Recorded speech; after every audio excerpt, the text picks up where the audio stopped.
Hi friends, good morning. இன்னைக்கு July 19க்கான news paper தான் பார்க்க போறோம். இந்த இதுல பாருங்க, Tamil Nadu to streamline rehabilitation of homeless persons with mental illness இருக்குங்க. ஸ்ட்ரீம்லைன் ரீஹாபிலிட்டேஷன்னா மறுவாழ்வு கொடுக்கறத ஒரு சிஸ்டம்குள்ள கொண்டு வரணும்னு நினைக்கிறாங்க. யாருக்குன்னா வீடு இல்லாதவங்களுக்கும் மனநல பாதிக்கப்பட்டவங்களுக்கும் சொல்றாங்க. கிவிங் சக்கர் அப்படின்னு சொல்லிட்டு ஒரு வேர்ட் இருக்கு பாருங்க. சக்கர் அப்படின்னா help in times of hardship and distress. So நம்ம மன உளைச்சல்ல இருக்கும் போதோ இல்ல நம்ம கஷ்டத்துல இருக்கும் போதோ ஒரு ஹெல்ப் கொடுக்கறது பேரு தான் சக்கர். இங்க பாருங்க, life disturbed as heavy rain devastates Kannur Kasaragod அப்படின்னு இருக்குங்க. ஸோ நிறைய மழை பெய்யுதுங்க கண்ணனூர்லயும் காசர்கோட்லயும் கேரளால. Continuous heavy rain wrecked havoc அப்படின்னு இருக்கு. wreckedனா causing, havocனா destruction அர்த்தங்க. பெரிய பேரிழப்ப கொண்டு வந்துட்டு இருக்கு அப்படின்னு சொல்றாங்க. leading to severe waterlogging, inundating roads and houses அப்படின்னா ஃபிளட்டிங் ரோட்ஸ் அண்ட் ஹவுசஸ், அதாவது ரோட்லயும் வீட்லயும் வெள்ளப்பெருக்கு ஏற்பட்டிருக்கு அப்படின்னு சொல்றாங்க. Telangana government waives crop loans of over 11 lakh farmers அப்படின்னு இருக்கு. அப்ப ஒருத்தவங்க மேல அப்படின்னு வரும்போது ஒரு பர்சன் மேல பிசிக்கல் கான்டாக்ட் இல்லாம வந்துச்சுன்னா அந்த இடத்துல ஓவர் அப்படின்னு யூஸ் பண்றாங்க. அதாவது 11 லட்சம் ஃபார்மர்ஸ் உடைய லோனை தள்ளுபடி பண்ணியிருக்காங்க. ஸோ அப்ளைஸ் வெய்வர் ஓவர்னு தான் வருங்க. ஓகேவா? உங்களுக்கு அங்க ஆன் வர மாதிரி இருக்கும். ஆன்னா அவங்கள கான்டாக்ட் இருக்கணும். On his head. So a hat is on his head.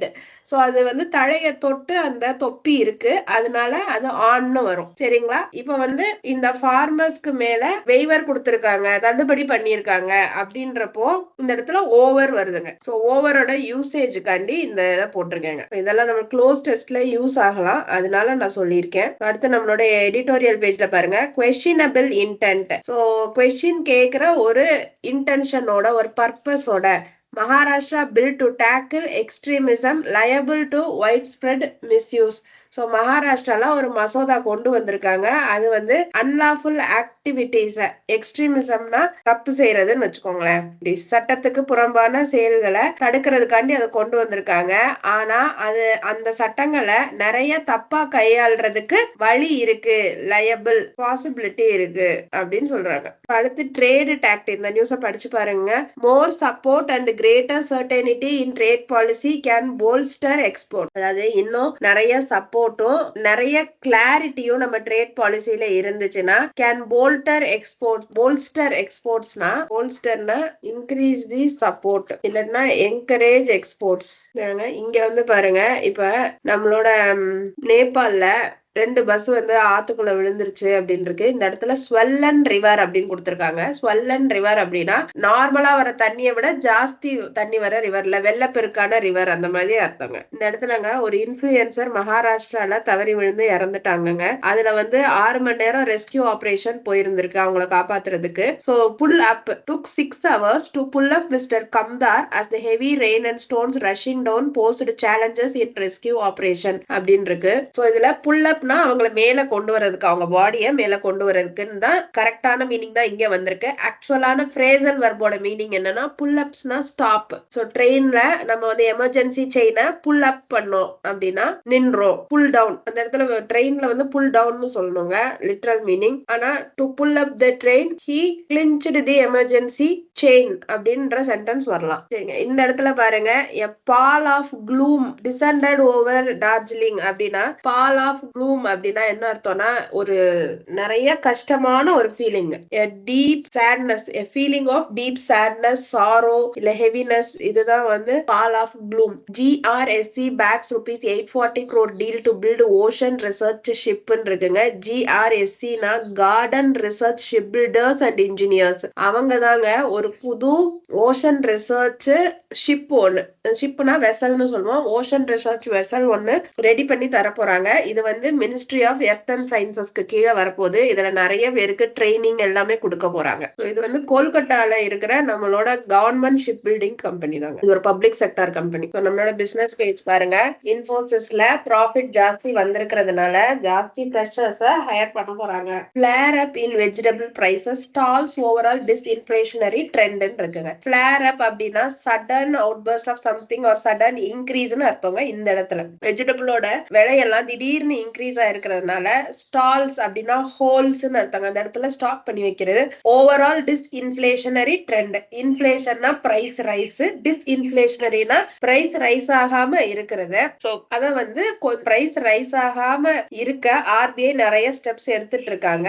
அத வந்து இது தடுத்துருச்சு. அப்ப பிரைஸ் ரைஸ் ஆகுது அப்படின்னு சொல்லியிருக்காங்க. திடீர்னு இப்படி பிரைஸ் ரைஸ் ஆறதுனால ஆர்பிஐ எடுத்த ஸ்டெப்ஸ் அதுக்கு ஆப்போசிட்டா நடந்துருச்சு. ஆர்பிஐ எடுத்த ஸ்டெப்ஸுக்கு ஆப்போசிட்டா நடந்துருச்சுன்னு சொல்றாங்க. இந்த ஆர்டிகலை கொஞ்சம் வாசிச்சு பாருங்க. Smooth and administration of tax for the growth of capital markets.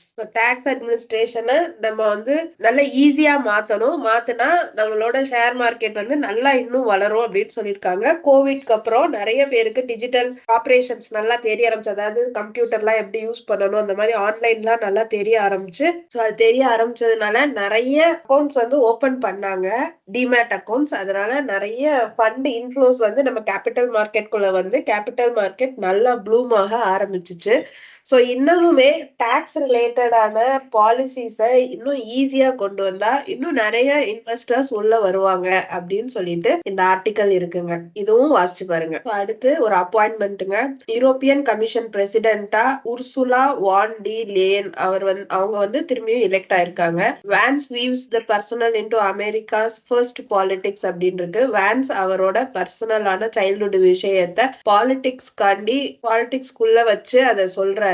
அதாவது பாலிடிக்ஸ்காண்டி அந்த கதையை சொல்லியிருக்காரு. வீவ்ஸ்னா பின்றதுன்றதை விட சேஸ் ஆர் ஷேர்ஸ்ன்றதா இந்த இடத்துல meaning. So China leaders vow to find risk plaguing economy. அதாவது ரிஸ்க்ன்றது நிறைய டிஃபிகல்டிஸ் வர சான்ஸ் இருக்கு.